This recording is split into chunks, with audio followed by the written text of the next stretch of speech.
Hello everyone. मेरा नाम है Sandeep Das Gupta and welcome to अचीवर्ली। आज हम लोग एनसीईआरटी क्लास 6 हिस्ट्री का चैप्टर 5 शुरू करने जा रहे हैं। मैंने प्रीवियस चैप्टर्स के लेक्चर्स अपलोड कर दिए हैं और उनका एक सेपरेट प्लेलिस्ट भी क्रिएट कर दिया है। आपको प्लेलिस्ट का लिंक इस वीडियो के डिस्क्रिप्शन बॉक्स में मिल जाएगा, तो जो लोग नए आए हैं वो वहां से उन वीडियोस को देख सकते हैं। आप एनसीईआरटी की बुक्स को फ्री में एनसीईआरटी की वेबसाइट से डाउनलोड कर सकते हैं। उनको डाउनलोड कर लीजिएगा और इस लेक्चर को देखने के बाद एक बार इस चैप्टर को पढ़ लीजिएगा बुक से, तो आपके कंसेप्ट्स और क्लियर हो जाएंगे। अगर आप शॉर्ट नोट्स बनाना चाहते हैं तो आप अपने साथ एक कॉपी पेन साथ में लेके बैठें और साथ साथ शॉर्ट नोट्स बनाते चलें। अगर आपको कुछ डाउट्स हो तो आप मुझसे इंस्टाग्राम पे पूछ सकते हैं। इंस्टाग्राम का लिंक मैंने इस वीडियो के डिस्क्रिप्शन बॉक्स में दे दिया है। तो चलिए अब आज का लेक्चर शुरू करते हैं। Chapter 5, kingdoms, Kings and an early Republic. राज्य, राजा और एक प्राचीन गणराज्य। इस चैप्टर को शुरू करने से पहले मैं आपको थोड़ा सा इस चैप्टर के बारे में बैकग्राउंड दे देता हूं। देखिए,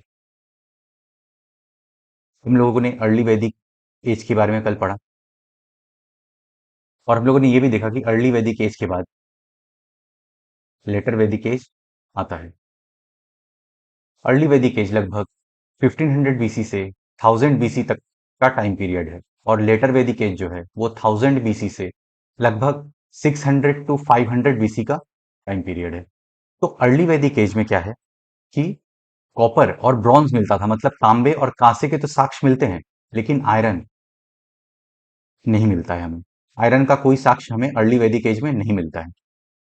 और लेटर वैदिक एज में क्या होता है कि हमें आयरन के साक्ष्य मिलने लगते हैं। यहाँ पे लोहा पाया जाने लगा था। तो जब आयरन मिलने लगा तो इससे एग्रीकल्चर जो है, कृषि जो है वो बहुत बेहतर ढंग से होने लगी।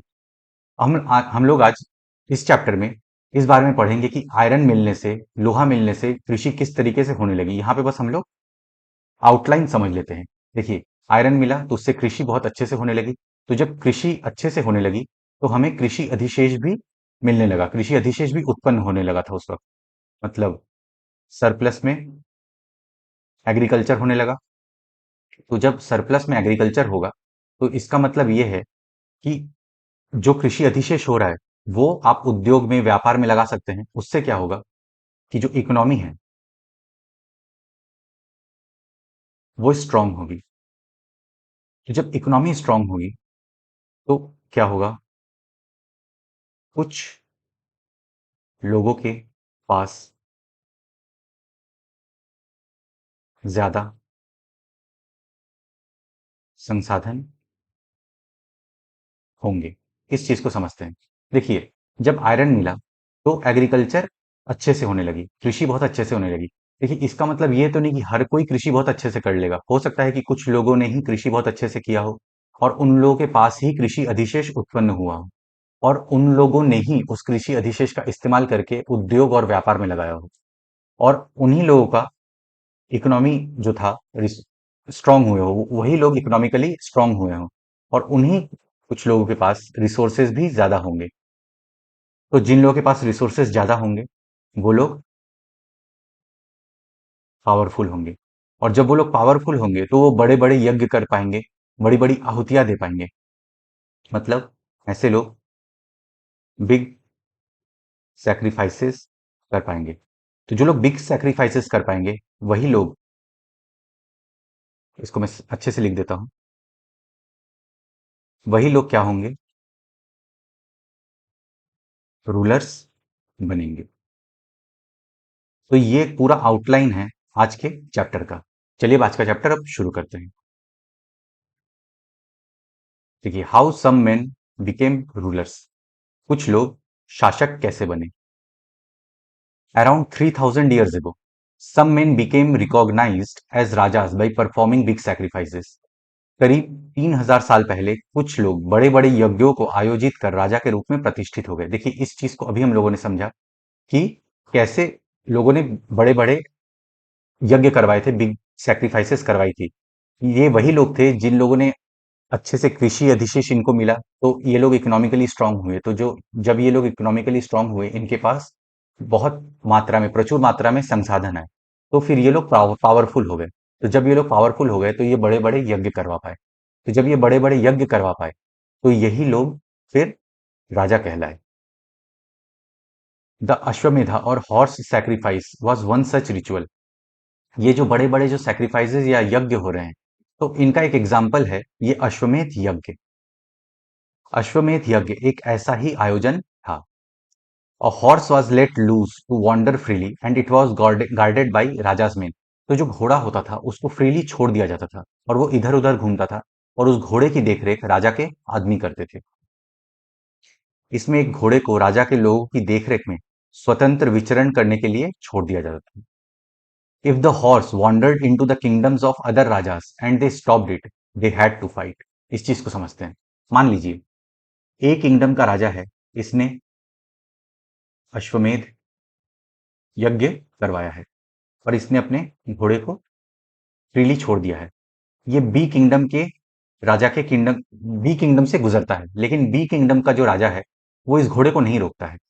तो इसका मतलब ये है कि ये जो बी किंगडम का राजा है वो ये मान रहा है कि ए किंगडम का राजा उससे ज्यादा पावरफुल है और बी जो है ए के अधीन है। फिर मान लीजिए ये घोड़ा आगे बढ़ता है और सी किंगडम के पास पहुंचता है, लेकिन सी किंगडम वाला इस घोड़े को रोक देता है। तो अब इसका मतलब ये है कि सी जो है, सी किंगडम का राजा जो है वो ए किंगडम के राजा को चैलेंज कर रहा है। तो अब इन दोनों में युद्ध होगा। इस घोड़े को किसी दूसरे राजा ने रोका तो उसे वहां अश्वमेध यज्ञ करने वाले राजा से लड़ाई करनी पड़ती थी। ये चीज हम लोगों ने यहाँ पे देख लिया। If they allowed the horse to pass, it meant that they accepted that the raja who wanted to perform the sacrifice was stronger than them. देखिए ये चीज हम लोगों ने अभी पिछले स्लाइड में ही समझा कि अगर वो घोड़े को जाने देते थे तो वो ये एक्सेप्ट करते थे कि जी जो राजा ये सैक्रिफाइस जो अश्वमेध यज्ञ परफॉर्म कर रहा है वो ज्यादा स्ट्रांग था। अगर उन्होंने घोड़े को जाने दिया इसका मतलब ये होता था कि अश्वमेध यज्ञ करने वाला राजा उनसे ज्यादा शक्तिशाली था। These rajas were then invited to the sacrifice, which was performed by specially trained priests who were rewarded with gifts। देखिए जो राजा घोड़े को जाने देते थे उनको फिर आमंत्रित किया जाता था इस अश्वमेध यज्ञ में।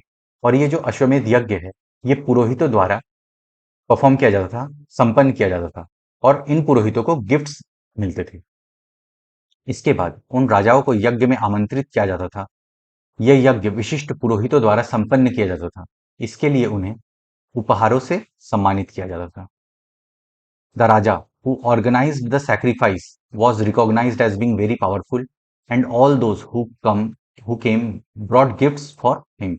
जो राजा ये यज्ञ करवाता था वो बहुत ही शक्तिशाली माना जाता था और जो लोग वहां आते थे उस यज्ञ में वो लोग गिफ्ट्स लेके आते थे, उपहार लेके आते थे। अश्वमेध यज्ञ करवाने वाला राजा बहुत शक्तिशाली माना जाता था। यज्ञ में आमंत्रित सभी राजा उसके लिए उपहार लाते थे। The Raja was a central figure in these rituals. He often had a special seat, a throne और a tiger skin। इन आयोजनों में ये जो रिचुअल्स होते थे, यज्ञ होते थे, उनमें राजा का मुख्य स्थान होता था, वो सेंट्रल फिगर होता था और राजा को एक स्पेशल सीट भी दिया जाता था, जैसे राज सिंहासन या कोई गद्दी हो गई या फिर उससे राजा को बाघ के खाल पे बिठाया जाता था। इन इन सभी आयोजनों में राजा का मुख्य स्थान होता था। उसे राज सिंहासन या बाघ की खाल के एक विशेष आसन पर बिठाया जाता था। His charioteer, who was his companion in the battlefield and witnessed his exploits, chanted tales of his glory। देखिए उसका जो सारथी होता था, जो उसका साथी होता था, सहचर होता था युद्ध के मैदान में, वो ऐसे यज्ञ में बैठ के राजा का गुणगान करता था और सबको ये बताता था कि राजा ने कैसे विजय प्राप्त की है युद्धों में। युद्ध क्षेत्र में राजा का सारथी ही उसका सहचर होता था। यज्ञ के अवसर पर वो राजा की विजयों तथा अन्य गुणों का गान करता था। राजा के सगे संबंधी, खासकर उसकी रानियों तथा पुत्रों को भी छोटे छोटे अनुष्ठान करने होते थे। देखिए his relatives specially his wives and son had to perform a variety of minor rituals. देखिए राजा के जो रिलेटिव्स होते थे और राजा की जो रानियां होती थी या राजा के जो पुत्र होते थे उनको भी छोटे रिचुअल्स करने होते थे, छोटे छोटे अनुष्ठान करने होते थे। The other rajas were simply spectators who had to sit and watch the performance of the sacrifice. जो राजा ये मान लेते थे कि अश्वमेध यज्ञ करवाने वाला राजा उनसे ज्यादा पावरफुल है, ज्यादा शक्तिशाली है, उनको आमंत्रित किया जाता था ऐसे यज्ञों में। लेकिन वो इस यज्ञ में आते तो थे, लेकिन वो सिर्फ एक स्पेक्टेटर होते थे, वो बस बैठ के इन यज्ञों को देखते थे और उनका कोई काम नहीं होता था। अन्य सारे आमंत्रित राजाओं का काम सिर्फ बैठकर यज्ञ की पूरी प्रक्रिया को देखना भर था। Priests performed the rituals including the sprinkling of sacred water on the king. जो ये पुरोहित होते थे वो राजा के ऊपर पवित्र जल का छिड़काव करते थे। राजा के ऊपर वो पुरोहित पवित्र जल के छिड़काव के साथ अन्य कई अनुष्ठान करता था। The ordinary people, the wish और वैश्य ऑल्सो ब्रॉट गिफ्ट्स। विश अथवा वैश्य ऐसे जैसे सामान्य लोग उपहार लाते थे। However, some people, such as those who were regarded as Shudras by the priests, were excluded from many rituals. जिन्हें पुरोहित शूद्र मानते थे उन्हें कई अनुष्ठानों में शामिल नहीं किया जाता था। देखिए, ये जो तीसरा पॉइंट है यहाँ पे और ये जो चौथा पॉइंट है, इसको आप याद रखिएगा, क्योंकि हो सकता है क्वेश्चन में आपको स्टेटमेंट के फॉर्म में ये पूछ ले, ये पहला स्टेटमेंट दे दे और ये दूसरा स्टेटमेंट दे दे। तो इस चीज को आप याद रखिएगा कि जो विश या वैश्य होते थे वो गिफ्ट्स लाते थे ऐसे अनुष्ठानों में, और ऐसे लोग जिनको कि पुरोहित शूद्र मानते थे वो ऐसे रिचुअल्स में, ऐसे अनुष्ठानों में उनको शामिल नहीं किया जाता था। चलिए अब आगे मूव करते हैं। अब हम लोग वर्ण सिस्टम के बारे में पढ़ने वाले हैं। Varnas. There were four social categories, namely Brahmins, Kshatriya, Vaishyas and Shudras. उस समय चार सामाजिक वर्ग थे: ब्राह्मण, क्षत्रिय, वैश्य, शूद्र। Brahmins were expected to study and teach the Vedas, perform sacrifices and receive gifts। देखिए, कल हम लोग जब चैप्टर 4 पढ़ रहे थे तो हम लोगों ने वहां पे देखा था कि ऋग्वेद जो रचा गया है उसको रचा है ऋषियों ने, लेकिन उसको जो पढ़ाया जाता था, मतलब विद्यार्थियों को जो पढ़ाया जाता था वो प्रीस्ट पढ़ाते थे, आचार्य पढ़ाते थे। तो ये चीज यही यहाँ पे यही बता रहा है कि जो ब्राह्मण्स होते थे वो वेदास को पढ़ते थे और पढ़ाते थे, यज्ञ करते थे और उनको उपहार मिलता था। ब्राह्मणों का काम वेदों का अध्ययन, अध्यापन और यज्ञ करना था, जिनके लिए उन्हें उपहार मिलता था। Kshatriyas were expected to fight battles and protect people. क्षत्रियों का काम युद्ध करना और लोगों की रक्षा करना था। तो क्षत्रिय जो होते थे वो राजा होते थे और इनका काम युद्ध करना होता था और लोगों की रक्षा करना होता था। Vaishyas were expected to be farmers, herders and traders. वैश्यों के काम खेती, पशुपालन तथा व्यापार थे। देखिए, कुछ फार्मर्स थे, कुछ हर्डर्स थे और कुछ ट्रेडर्स थे, मतलब व्यापारी थे। तो उस वक्त भी सोशल डिफरेंस रहा होगा, हो सकता है कुछ अमीर रहे हों और कुछ गरीब रहे हों। The Shudras were expected to serve the other three group. मतलब जो शूद्र होते थे उनको इन तीनों जो ग्रुप होते थे इनकी सेवा करना उनका काम था। शूद्रों का काम अन्य तीनों वर्गों की सेवा करना था। अब जो हमारा अगला टॉपिक है वो है जनपदास, जनपद। The Rajas who performed these big sacrifices were now recognized as being Rajas of Janpadas rather than Janas। देखिए, ये जो राजा हैं, ये जो अश्वमेध यज्ञ करवा रहे हैं या फिर दूसरे दूसरे यज्ञ करवा रहे हैं, बड़े बड़े सैक्रिफाइसेस करवा रहे हैं, अब इनको राजा ऑफ जनपद कहा जाने लगा। हम लोगों ने अर्ली वैदिक एज में पढ़ा था कि जो राजा होते थे वो जन के राजा होते थे। ठीक है, इसका मतलब होता है जन के मुखिया। और ये कहाँ हम लोगों ने देखा था? इन राजा के बारे में हम लोगों ने पढ़ा था ऋग्वेदा ऋग्वैदिक एज में। ऋग्वैदिक एज में हम लोगों ने इनके बारे में पढ़ा था। लेकिन अब लेटर वैदिक एज में क्या हो रहा है कि जनपद बनने लगे हैं और ये जो राजा होते हैं, बड़े बड़े जो यज्ञ करवा रहे हैं, वो राजा ऑफ जनपद कहलाने लगे हैं। महायज्ञों को करने वाले राजा अब जन के राजा ना होकर जनपदों के राजा माने जाने लगे। The word janapada literally means the land where the jana set its foot and settle down. ये जो वर्ड है जनपद, इसका मतलब होता है कि जो जन होते थे, जो लोग होते थे, वो जहां पे अपने कदम रखे और वहीं पे बस गए, उन्होंने अपना गांव बसा लिया, नगर बसा लिया, तो वैसे ही जगह को जनपद कहा जाता है। जनपद का शाब्दिक अर्थ जन के बसने की जगह होता है। Archaeologists have excavated a number of settlements in these Janpadas, such as पुराना किला इन दिल्ली, हस्तिनापुर नियर मेरठ, अतरंजी खेड़ा नियर एटा। ये जो दो है, हस्तिनापुर है और अतरंजी खेड़ा है, ये आपका यूपी में है। देखिए, पुरातत्वविदों ने बहुत सारे जनपदों की खुदाई की है, वहां पे एक्सकेवेशन किया है। और एक्सकेवेशन कहाँ कहाँ पे हुआ है, तो यहाँ पे तीन नाम दिए गए हैं, पुराना किला, हस्तिनापुर और अतरंजी खेड़ा। देखिए, ये नाम एनसीईआरटी में है, ये नाम बहुत इंपॉर्टेंट हो जाते हैं। ये नाम आपको एकदम याद रखना है, क्योंकि यहीं से डायरेक्ट प्रीलिम्स में आपके क्वेश्चन आ सकता है।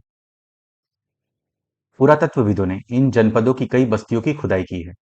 तो कौन कौन से हैं? पहला, दिल्ली में पुराना किला, उत्तर प्रदेश में मेरठ के पास हस्तिनापुर, एटा के पास अतरंजी खेड़ा, इनमें प्रमुख हैं। तो ये तीन नाम आपको याद रखने हैं, पुराना किला, हस्तिनापुर और Atranjikhera.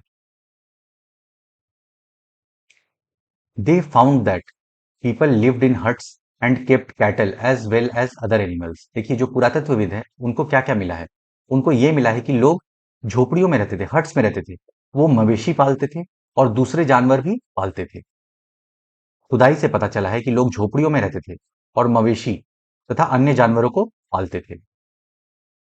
They also grew a variety of crops, rice, wheat, barley, pulses, sugarcane, sesame and mustard.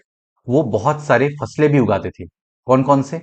देखिए, वे चावल, गेहूं, धान, जौ, दालें, गन्ना, तिल तथा सरसों जैसी फसलें उगाते थे। They made earthen pots, some of these were grey in colour, others were red. वो लोग मिट्टी के बर्तन भी बनाते थे, कुछ ग्रे कलर के होते थे यानी धूसर रंग के होते थे और कुछ लाल रंग के होते थे। लोग मिट्टी के बर्तन भी बनाते थे, इनमें कुछ धूसर और कुछ लाल रंग के होते थे।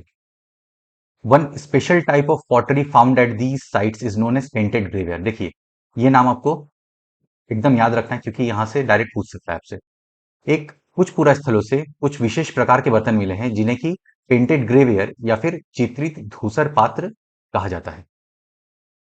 इन पुरा स्थलों में कुछ विशेष प्रकार के बर्तन मिले हैं, जिन्हें चित्रित धूसर पात्र के रूप में जाना जाता है। As is obvious from the name, these grey pots had painted designs, usually simple lines and geometric patterns. देखिए, जैसा कि नाम है इसका पेंटेड ग्रेवेयर, तो इनको पेंट किया जाता था। ठीक है, इनको पेंट किया जाता था। इसमें क्या पेंट होता था? या तो सिंपल लाइंस होते थे या फिर कोई ज्योमेट्रिक पैटर्न होता था, और ये ग्रे कलर के होते थे यानी धूसर रंग के होते थे। जैसा कि इनके नाम से ही स्पष्ट है, इन बर्तनों पर चित्रकारी की गई है। ये आमतौर पर रेखाओं, सरल रेखाओं तथा ज्यामितीय आकृतियों के रूप में है। तो ये हम लोगों ने जनपद के बारे में इतना जान लिया। अब जो हमारा अगला टॉपिक है वो है mahajanapadas. महाजनपद। About 2500 years ago, some Janapadas became more important than others and were known as mahajanapadas. देखिए, इसके बारे में समझते हैं। देखिए, लगभग 2500 साल पहले क्या हुआ, कुछ जनपद जो है वो ज्यादा महत्वपूर्ण हो गए, अधिक महत्वपूर्ण हो गए और वे महाजनपद कहलाने लगे, उनको महाजनपद कहा जाने लगा। देखिए, ऐसा क्यों हुआ होगा? मान लीजिए कोई जनपद है, वो उस जनपद में जो है कृषि बहुत अच्छे तरीके से हो रही है, और जब कृषि बहुत अच्छे तरीके से हो रही है तो कृषि अधिशेष प्रचुर मात्रा में वहां पे उपलब्ध हो रही है। तो जब कृषि अधिशेष उपलब्ध हो रहा है तो वहां पे उद्योग, व्यापार और नगरीय संरचना जो है उनका विकास होने लगेगा। और जब इनका विकास होने लगेगा तो वो जो जनपद है वो इकोनॉमिकली बहुत स्ट्रांग होते चला जाएगा। उस जनपद के पास रिसोर्सेस प्रचुर मात्रा में आते चले जाएंगे। तो इस वजह से क्या होगा, फिर वो धीरे धीरे महाजनपद बन जाएगा। करीब 2500 साल पहले कुछ जनपद अधिक महत्वपूर्ण हो गए, इन्हें महाजनपद कहा जाने लगा। Most mahajanapadas had a capital city, many of these where fortified. देखिए, ज्यादातर महाजनपदों की कैपिटल सिटी मतलब राजधानियां होती थी, और इन राजधानियों को की किलेबंदी की जाती थी, फोर्टिफाई कर दिया जाता था। अधिकतर महाजनपदों की एक राजधानी होती थी, कई राजधानियों में किलेबंदी की गई थी। This means that huge walls of wood, brick और stone were built around them. देखिए, किलेबंदी का मतलब होता है कि बड़ी बड़ी दीवारें खड़ी की जाती थी, और ये दीवारें किस चीज से बनाई जाती थी? लकड़ियों से, ईंटों से, पत्थरों से। इनके चारों ओर लकड़ी, ईंट या पत्थर की ऊंची दीवारें बनाई गई थी। Forts were probably built because people were afraid of attacks from other kings and needed protection. देखिए, ये जो किलेबंदी जो की जाती थी, ये हो सकता है इस वजह से की जाती हो कि जो वहां के राजा होते थे उनको इस बात का डर रहता होगा कि दूसरे जनपद या दूसरे महाजनपद के राजा उन पर अटैक न कर दे। इस वजह से राजधानियों की किलेबंदी की जाती थी। ऐसा लगता है कि लोगों ने अन्य राजाओं के आक्रमण के डर से अपनी सुरक्षा के लिए इन किलों का निर्माण किया होगा। It is also likely that some rulers wanted to show how rich and powerful they were by building really large, tall and impressive walls around their cities. देखिए ऐसा भी हो सकता है कि कुछ शासक ऐसे हों जो ये दिखाना चाहते हैं कि उनके पास बहुत ज्यादा रिसोर्सेज है, वो बहुत अमीर हैं और शक्तिशाली है। इस वजह से वो बड़ी बड़ी दीवारें खड़ी किया करते थे, फोर्टिफाई किया करते थे, अपनी राजधानियों की किलेबंदी किया करते थे। कुछ राजा अपनी राजधानियों के चारों ओर विशाल, ऊंची और प्रभावशाली दीवार खड़ी कर अपनी समृद्धि और शक्ति का प्रदर्शन भी करते थे। In this way, the land and the people living inside the fortified area could be controlled more easily by the king. देखिए, मान लीजिए ये कोई जगह है, इसकी किलेबंदी राजा करवा देता है, तो इसके अंदर जो लोग हैं, अब राजा इन सबको अच्छे से कंट्रोल कर पाएगा, इस पूरे एरिया को ही अच्छे से राजा कंट्रोल कर पाएगा, क्योंकि ये एरिया राजा के निगरानी में रहेगा हमेशा। इस तरह से किले के अंदर रहने वाले लोगों और उस क्षेत्र पर भी नियंत्रण रखना सरल हो जाता होगा। Building such huge walls required a great deal of planning. Lakhs of bricks or stones had to be prepared. ये जो बड़े-बड़े जो दीवार बनाए जाते थे, तो इसके लिए बहुत ज़्यादा प्लानिंग लगती थी। ऐसा नहीं होता था कि राजा एक दिन उठा और बोला कि मुझे किलेबंदी करवानी है। तो इसके लिए एकदम अच्छे से प्लान किया जाता था। फिर उसके बाद लाखों की संख्या में मतलब ईंटें और पत्थर मंगवाए जाते थे। इस तरह की विशाल दीवार बनाने के लिए व्यापक योजना की आवश्यकता थी और लाखों की संख्या में ईंटों और पत्थरों का इंतजाम करना पड़ता था। यहाँ पे हम लोगों ने इन चीजों को अच्छे से समझ लिया है। चलिए अब आगे चलते हैं। This in turn meant enormous labor provided possibly by thousands of men, women and children and resources had to be found for all of this। देखिए ये जो बड़ी बड़ी जो दीवारें बनाई जा रही हैं, किलेबंदी की जा रही है, इसके लिए बहुत एनॉर्मस लेबर लगता होगा, परिश्रम लगता होगा। और ये जो लेबर था, ये प्रोवाइड कौन करवाता था? हजारों की संख्या में पुरुष, महिलाएं और बच्चे प्रोवाइड करवाते थे और इसके लिए प्रचुर मात्रा में संसाधन या रिसोर्सेज भी लगते होंगे। हजारों स्त्री पुरुषों तथा बच्चों ने इसके लिए अथक परिश्रम किया होगा। इनके लिए संसाधनों की आवश्यकता पड़ती होगी।